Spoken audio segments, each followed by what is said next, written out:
Hello everyone! This is Remlays from 40k Theories, and welcome to the December 2023 edition of the Patreon Q&A sessions.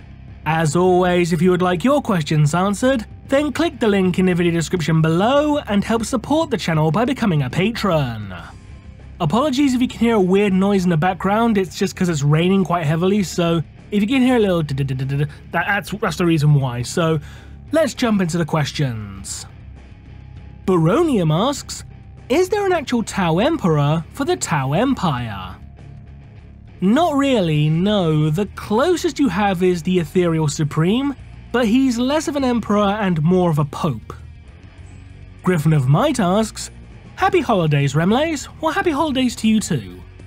Given how symbols are important for a lot of things in 40k, and how it is stressed that symbols have power, is it possible that a Thousand Suns Marine at the time of the Horus Heresy, who declared they were no longer a Thousand Sun and renounced Magnus, would be unaffected by the rubric or flesh change if the latter really was Chaos influenced? You could maybe make the argument for that, but that's going into metaphysical territory, and when you get into metaphysical territory in 40k, you get to the point where you can just turn around and say, it's warp magic, I ain't gotta explain shit. In regards to the rubric, it kind of depends on the actual terms of the spell itself, which, as far as I'm aware, we don't actually know. Like, it could affect those that declare themselves Sons of Magnus, or affects those who are of Magnus's blood, for instance. We don't exactly know for certain. Again, at least as far as I'm aware. It might be explained in one of the Araman books, but I've not read the entire series yet, so I can't confirm either way. But I'll just say maybe. But I think that needs a bit more research to make a definitive answer either way. Are there any chapters besides the Death Eagles that Games Workshop have strongly implied to be descended from the traitor legions?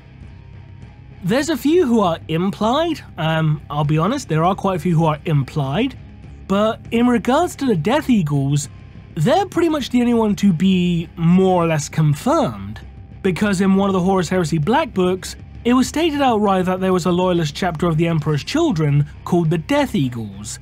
So that's pretty much the only, all but confirmed account.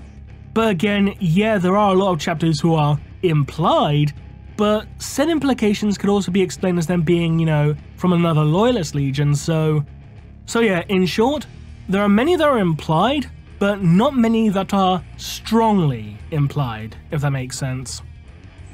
The Mechanicus forbids innovation and experimentation, but do they allow study of tech that is found without an STC to try and replicate it, or do they insist that an STC must be found? In the case of the majority of the Adeptus Mechanicus, and by extension the most orthodox tech priests, yes, an STC must be found regardless. Adorg asks, if the Emperor told Horus and Magnus about the warp and the webway, what do you think the impacts would be? There would be a lot. I can say that much, there would be a lot. One possibility is that Magnus wouldn't make a bargain with Tzeentch to break through the webway to, make his way to Terra. I think that one's the big one, but as far as other ones are concerned, I think that needs to be the topic of a theory video in its own right. Pentadeuce asks, what is your favourite 40k novel? Lord of the Night by Simon Spurrier, which in fact is going to get reprinted in 2024 as part of the Black Library celebration, so you have no excuse for getting it now. Haha. Do we know how active the Orc Beast was during the Great Crusade? As far as I'm aware, he wasn't.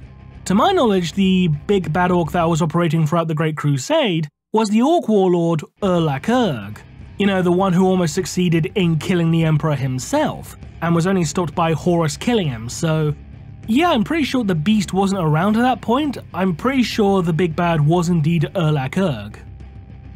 Terrorblades asks, what are the biggest Astra Militarum versus Astra Militarum conflicts in 40k, as in two loyalist Imperial Guards in a large-scale conflict against one another? I don't know about loyalist versus loyalist. I know there's plenty of loyalist versus traitor, like the Battle of Tyrock Fields for instance, but I don't actually know of any loyalist on loyalist guard conflicts. If anyone does know, please leave a comment down below because I would love to read about it.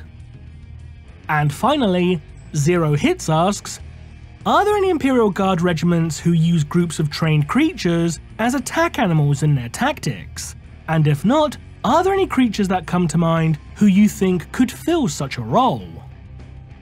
I'm pretty sure the horses used by Rough Riders count, because they're trained creatures. The Talon Desert Raiders make use of Mukali, for instance, which are basically giant elephant-sized camels. I'm pretty sure there is at least one guard regiment that does make use of them, like I'm fairly sure there's instances of like attack dogs and stuff like that. If not on tabletop, at the very least in lore, like in novels and stuff. As for what type of creatures, dogs come to mind, cyber mastiffs, horses obviously, Mukali. I'm pretty sure you could also make use of some kind of bird of prey as well, like cyber ravens or something like that.